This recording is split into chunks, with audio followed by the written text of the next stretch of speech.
구약성경 창세기 27장 15절에서 29절까지 우리 한 목소리로 함께 봉독하겠습니다. 리브가가 집안 자기에게 있는 그의 맏아들 에서의 좋은 의복을 가져다가 그의 작은 아들 야곱에게 입히고 또 염소 새끼의 가죽을 그의 손과 목에 매끈매끈한 곳에 입히고 자기가 만든 별미와 떡을 자기 아들 야곱의 손에 주니 야곱이 아버지에게 나아가서 내 아버지여 하고 부르니 이르되 내가 여기 있노라. 내 아들아 내가 누구냐.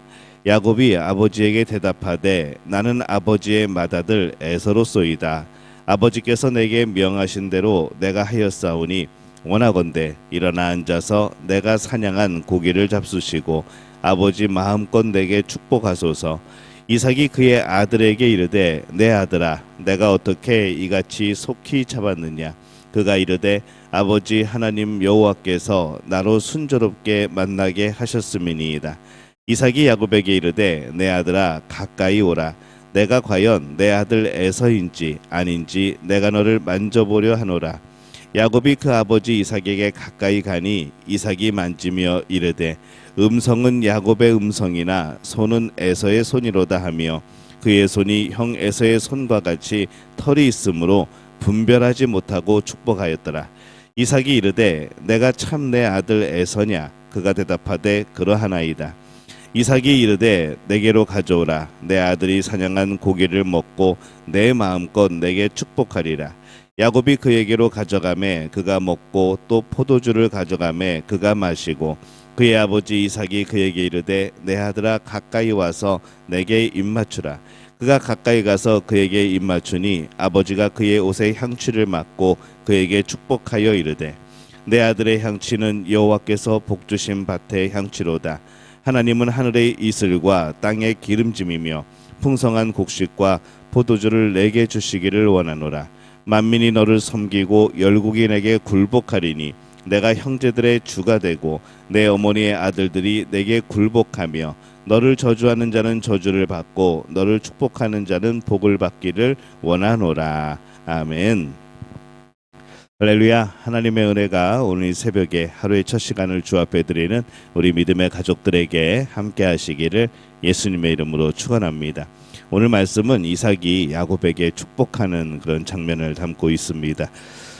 이삭은 에서에게 축복 기도를 하기를 원합니다.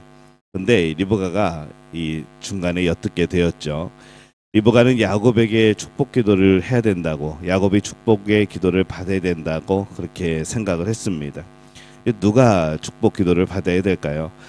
이삭은 장남에게서 축복 기도를 하는 것을 강행을 하고 이 당시에 이 축복 기도는 거의 공식적으로 마치 후계자를 임명하는 것과 같은 그런 공식적인 축복 기도입니다.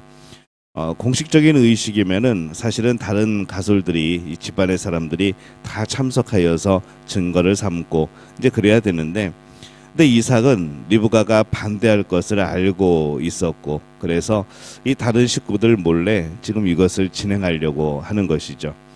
근데 이 리브가가 이삭의 계획을 엿듣습니다.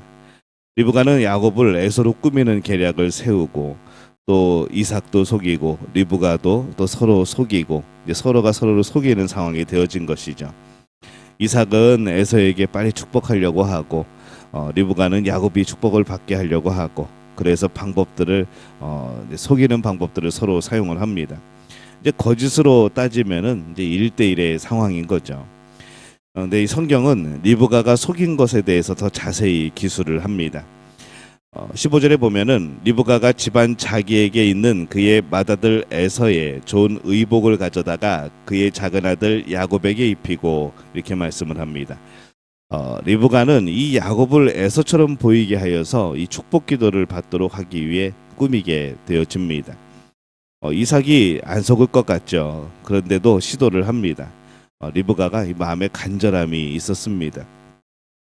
그만큼 그에게는 아주 절박한 상황이었고 또 그것이 옳다고 생각을 했던 것이죠. 그가 예전에 받았던 그 계시가 이제 큰 역할을 하였던 겁니다. 리브가는 에서가 아니라 이 야곱이 축복을 받아야 된다라는 것을 생각하고 또 알았습니다. 에서는 이 아브라함의 믿음의 승계자가 될 수 없다는 것을 그도 알았던 것이죠. 이제 야곱이 그 일을 감당하게 될 것이라는 그런 판단을 하게 되어집니다. 그런데 문제는 참 수많은 이 거짓을 만들어내는 겁니다. 그가 만들어낸 가짜로 인하여서 그는 이후에 그가 그토록 사랑했던 아들 야곱을 정말로 오랫동안 보지 못하게 되어지죠. 그가 만들어낸 가짜의 거짓의 결과가 되어지는 겁니다. 그가 가짜를 만들어낼 것이 아니라 정말 하나님 앞에 엎드리고 하나님께서 약속하신 것을 마음에 믿고 또 그것이 어떻게 이루어지는가 또 그것을 지켜봐야 되는 것이죠. 그가 하고자 했던 일이 진정 하나님의 뜻이라면은 그가 거짓을 꾸미지 않아도 그 리브가가 가짜를 만들지 않아도 하나님께서 일하실 겁니다. 그는 하나님의 일을 자신의 일로 격화시켰고 또 진실한 일들을 거짓으로 만들어버리는 가짜로 만들어버리는 그러한 일들을 범하게 되는 것이죠. 이 하나님의 이 뜻을 이룬다 하면서도 이 거짓을 만들어내고 가짜를 만들어낸 사람들이 있습니다. 근데 그것은 하나님의 진실을 아주 정말로 우리 수준으로 떨어뜨리는 것이죠. 진정 하나님의 뜻을 이루고자 한다면 진리로 승부하는 겁니다. 하나님은 전능하신 분입니다. 그러니 진리로 승부하여도 결국 승리하는 것이죠. 오늘 말씀의 22절과 23절에 보면은 야곱이 그 아버지 이삭에게 가까이 가니 이삭이 만지며 이르되 음성은 야곱의 음성이나 손은 에서의 손이로다 하며 그의 손이 형 에서의 손과 같이 털이 있으므로 분별하지 못하고 축복하였더라. 이렇게 기록을 합니다. 그는 분명히 야곱의 목소리를 듣고 의심을 하죠. 그러나 손의 털을 보고 의심을 거둡니다. 이 손의 털이라는 것도 염소의 피부, 염소의 털이었던 거죠. 음성을 들으면서 어떻게 그것을 구분하지 못했을까라는 생각이 듭니다. 근데 이삭은 그것을 의심은 했지만 구분하지 못합니다. 어떻게 이것을 구분하지 못할 수 있을까요? 이삭은 에서와 야곱 중에 누가 축복 기도를 받아야 되는지 이미 그는 구분하지 못하고 있습니다. 그것을 구분하지 못한 것이 음성과 손의 털을 구분하지 못한 것처럼 이 말이 안 되는 것이라는 것을 이 성경이 상징적으로 보여주는 것이죠. 이삭은 결국 야곱을 축복합니다. 오늘 말씀의 28절 29절에 보면은 하나님은 하늘의 이슬과 땅의 기름짐이며 풍성한 곡식과 포도주를 내게 주시기를 원하노라.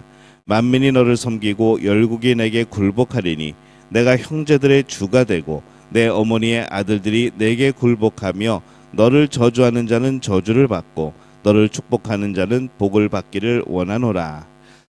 이 가짜와 진짜가 여러 모양으로 얽혀 있는 그런 장면이지만은 결국 축복을 받아야 하는 쪽이 진짜 축복을 받게 됩니다. 이 신앙인은 내 생각이 아니고 자신의 생각이 아니라 하나님의 뜻에 맞추어가는 사람입니다. 오직 진실에 그 중심을 맞추는 것이죠. 목적도 수단도 모두 진실해야 합니다. 결국 하나님의 뜻이 그 가운데 이루어지게 되는 것이죠. 이 중요한 것은 신앙인이 그것을 자신의 무엇으로 이루려 하지 말고 오직 순종하여 진실의 편에 서야 된다는 겁니다. 오늘 이삭이 야곱을 축복하는 과정을 봅니다. 믿음을 이루어가는 그런 과정이고 하나님의 뜻이 이루어지는 과정인데 이 굉장히 복잡합니다. 그 안에 많은 진실과 거짓이 또 진짜와 가짜가 섞여 있는 것을 우리가 보는 것이죠. 이 사람은 그렇게 많이 나약한 존재입니다. 그래서 우리는 더욱더 깨어 있어서 이 진리를 따라가는 진실을 따라가는 그런 사람이 되어야 되는 것이죠. 때로는 인간의 생각이 인간의 그런 여러 가지 잘못된 방법들이 많은 것을 흐려놓고 또 복잡하게 만들고 또 얽히게 만들기도 합니다. 그러나 이 믿음의 사람들은 항상 하나님의 역사를 바라봅니다. 믿음의 사람들은 하나님의 인도하심을 바라봅니다. 믿음의 사람들은 언제나 하나님께서 승리하실 것이라는 것을 믿고 이겨나가는 것이죠. 목적이 또 방법이 모두 하늘의 진실을 따라가는 하나님을 따라가는 그 진리를 따라가는 그런 사람이 되어야 된다는 것을 이 오늘 말씀을 통해서 우리가 발견하게 되어집니다. 우리의 삶은 어떨까요? 정말 그 목적이 또 그 방법이 하나님이 기뻐하시는 것일까라는 생각을 해봅니다. 우리가 세우는 많은 계획 가운데 우리가 표대로 삼는 많은 목적들 가운데 정말 그것이 하나님이 기뻐하시는 일일까? 또 그 방법들을 통하여서 이 방법들이 정말 하나님이 기뻐하시는 방법일까? 늘 이것을 고민할 수 있는 우리 믿음의 가족들이 되어지시기를 바랍니다. 오늘을 살아갈 때에 정말로 주님이 인도하시는 진리 가운데 거하는 하나님이 기뻐하시는 모든 일을 생각하는 우리 모두가 되어지시기를 예수님의 이름으로 축원합니다.